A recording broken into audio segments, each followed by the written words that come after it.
All right उज्ज्वल M trading members, welcome है आपका एक और ट्रेडिंग वीडियो के अंदर। इस वीडियो के अंदर मैं अपना पूरा ट्रेडिंग एक्सपीरियंस आपके साथ शेयर करने वाला। अब मुझे 5 साल कंप्लीट होने वाले हैं ट्रेडिंग के अंदर और बहुत ज़्यादा चीज़ें मैंने अचीव कर ली है। फिलहाल जो वेदर है वो बहुत अच्छा है। आई एम इन इंडोनेशिया फिलहाल, और यहाँ पे जो सनसेट्स है बहुत ब्यूटीफुल है, जो फूड है वो बहुत ज़्यादा टेस्टी है, जो लोग हैं वो बहुत अच्छे हैं, और यहाँ की जो सीनरी है वो बहुत प्यारा। फिलहाल ऊपर बहुत ज़्यादा हवा लग रही है, बहुत ज़्यादा सुकून मिल गया है, ठीक है। और ये चीज़ें मैं अचीव कर पाया हूँ। यहाँ के मैं 1-2 दिन के लिए नहीं आया हूँ, 1 महीने के लिए आया हूँ, और इसके बाद भी मैं घर नहीं जा रहा हूँ, किसी और कंट्री में जा रही हूँ। तो ये चीज़ है कि ये चीज़ें मैं अचीव करवाया बड़े रिस्क लेके, और ट्रेडिंग में बुरे से बुरे दिन दिखे, क्योंकि मैंने ट्रेडिंग में इतने बुरे दिन देखे थे। जब मैंने वो बुरे दिन देखे तब मुझे पता चला कि अच्छे दिन भी होते हैं। और अब जब आप एक जगह पे आते हो तो आपको पता चलता है। अगर आप मेरे को इंस्टाग्राम पे फॉलो करते हो, आपने मेरी हाईलाइट्स देखी हैं, तो आपको पता होगा कि मैं यहाँ पे सेकंड टाइम आया हूँ। एक ट्रेडर जो घूम रहा है, ठीक है। फिलहाल ये घूमते घूमते जो माइंड को पीस मिलती है वो तो बहुत ज़्यादा इंपॉर्टेंट है, बट जो नॉलेज मिलता है वो जो चीज़ें मिलती हैं, क्योंकि सिर्फ ट्रेडिंग मेरा एक जो है वो बिजनेस नहीं है मेरे पास, उसके अलावा भी बिजनेस है। बट हाँ, फिलहाल मेरा ट्रेडिंग में बहुत ज़्यादा ध्यान है, क्योंकि इसने मेरे सारे बिजनेसेस को बैकअप करके रखा है। तो ये बात है। मेरा डाउनफॉल आना अब इम्पॉसिबल है कि वो इंसान हारेगा ही कैसे जो गिव अप ही नहीं करना चाहता। मैं गिव अप ही नहीं करना चाहता, ठीक है। ये चीज़ समझ, मेरा लॉस होता है मैं वापस आ जाता हूँ। मैंने इतने अकाउंट्स ब्लॉक किए हैं।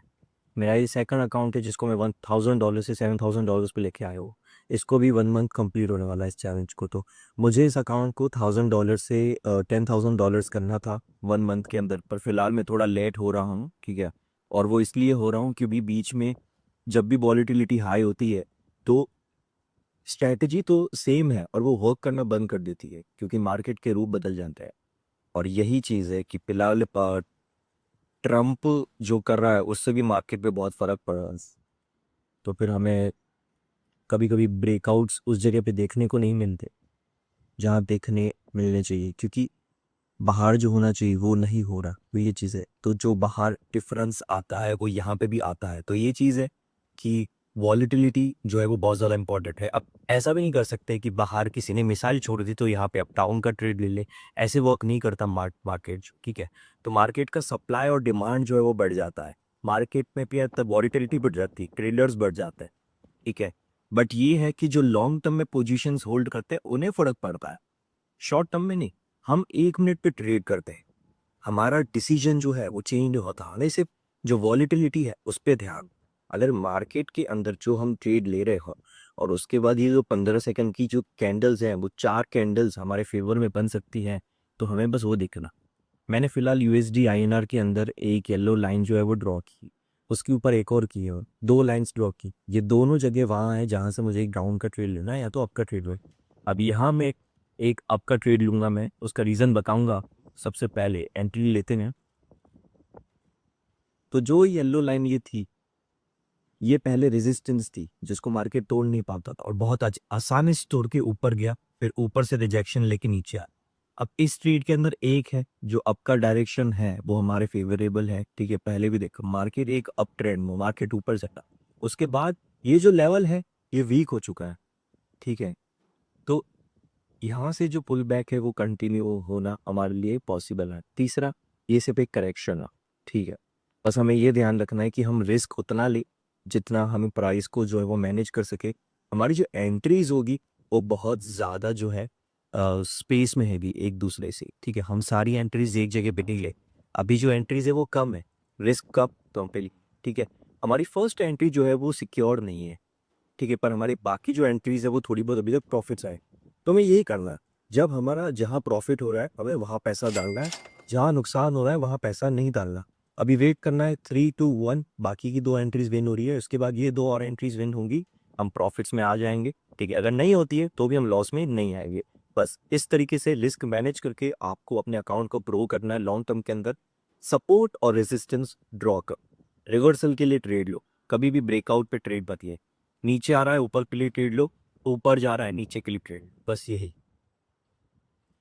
ये 10 सेकंड खत्म हो जाए फिर मैं आपको बताऊंगा कि क्या सोच के मैंने यहाँ पे ट्रेड लिया, और इस वेदर को एंजॉय करूँगा।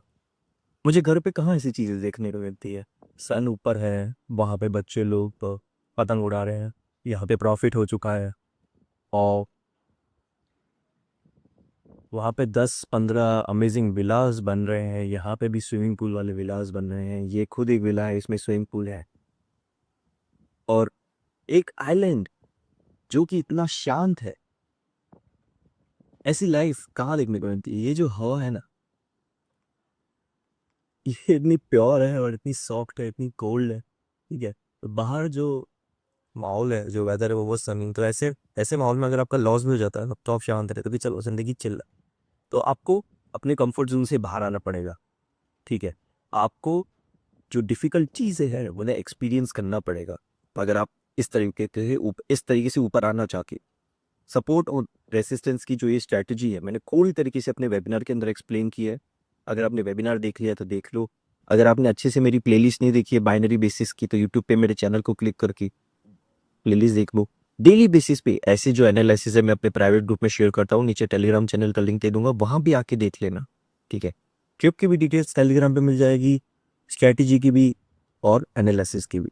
ठीक है, एक वीडियो के अंदर थोड़ा ही मैं नॉलेज कवर करने की कोशिश कर रहा हूँ ताकि तुम और ज़्यादा सीख सको। ठीक है, मेक श्योर चैनल को सब्सक्राइब करके रखो। सीखो समझो सीरियसली। टेलीग्राम पे मेरे से कनेक्टेड रहो, क्योंकि कोई भी ट्रेडर अकेला आगे नहीं बढ़ पाता उतना जितना वो अपने दोस्त के साथ बढ़ सकता है।